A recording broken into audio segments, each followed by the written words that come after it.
سلام دوستای هنرمندم. امروز یه آموزش فوق‌العاده آسون و کاربردی براتون دارم. یه جامدادی شیک که میتونه به راحتی تبدیل بشه به کیف لوازم آرایش یا هر چیز دیگه‌ای. برای دوخت این جامدادی قطعات 30x13 دو تا از پارچه اصلی و آستری و زیپ 23 سانتی و سرزیب احتیاج داریم. ابتدا یک مربع 3x3 از گوشه های پایین خالی میکنیم.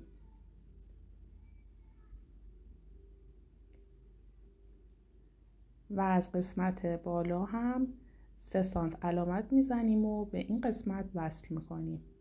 حالا اضافات رو برش میزنیم، هم توی قسمت آستر هم روی کار. یک مستطیل 3x4 میخوایم برای پاکدوزی قسمت ابتدای زیپمون. به این صورت که بهتون نشون میدم روی زیپ میذاریم، میدوزیم و لبش رو تا میزنیم و به پشت برمیگردونیم و این قسمت رو میدوزیم. خب به این صورت آماده شد. حالا انتهای زیپ رو به این صورتی که بهتون نشون میدم تا میزنیم.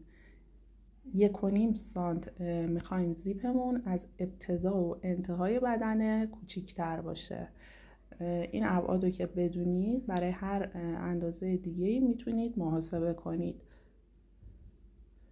حالا زیپ رو به این صورتی که بهتون نشون میدم روی آستری میذارین و رویه رو رو به روی زیپ قرار میدین و با گیره فیکسش میکنید و لبش رو به فاصله 1 سانت از لبه میدوزین. خب به این صورت من دوختم. حالا از ابتدای زیپ تا انتهای زیپ رو یه دوخت رو میریم.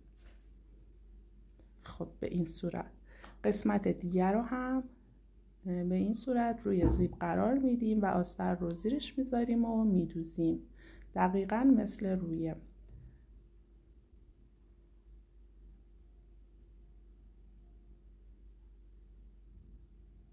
وسط آستر، وسط بدنه و وسط زیپ رو مشخص کنید که قسمت ابتدا و انتها فاصلش یکسان باشه.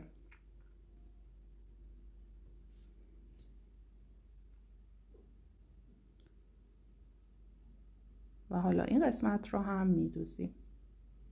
سعی کنید از پایه زیپ دوزی استفاده کنید که دقیقاً دوختتون از لبه زیپ انجام بشه. به این صورت. حالا آستر رو ببینید به این صورت قرار میدیم و از این فاصله‌ای که بهتون نشون میدم دوخت رو انجام میدیم. حالا این قسمت ها رو روی هم میاریم و گیره میزنیم. پهلوهای جامدادی رو هم همینطور. قسمتی که آستر و رویه به هم وصل شده رو به این صورت درزش رو به سمت آستر تا میزنیم و گیره میزنیم. دقت کنید دقیقاً درزها همراستا با هم باشه. ببینید به این صورت. حالا قسمت کف رو از قسمت آستر 8 سانت باز میذاریم و قسمت های دیگر رو میدوزیم به این صورت که بهتون نشون دادم.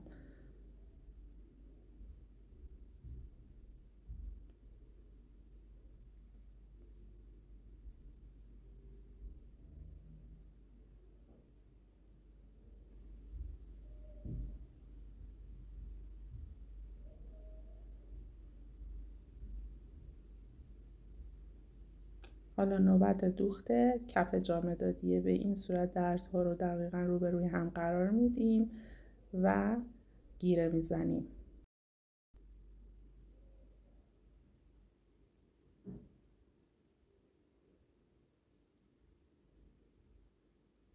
حالا این قسمت هایی که بهتون نشون میدم رو میدوزیم.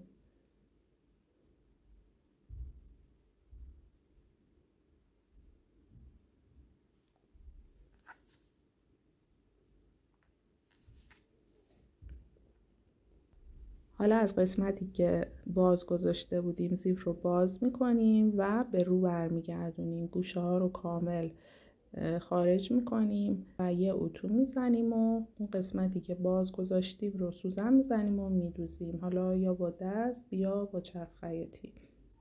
و همین راحتی جامدادی خوشگلمون آماده شد. این جامه دادی همونطور که میبینید با قلق‌های خاص دوختی که داره خیلی راحت دوخته میشه و نتیجه نهایی هم فوق‌العاده خوشگل و مرتب میشه.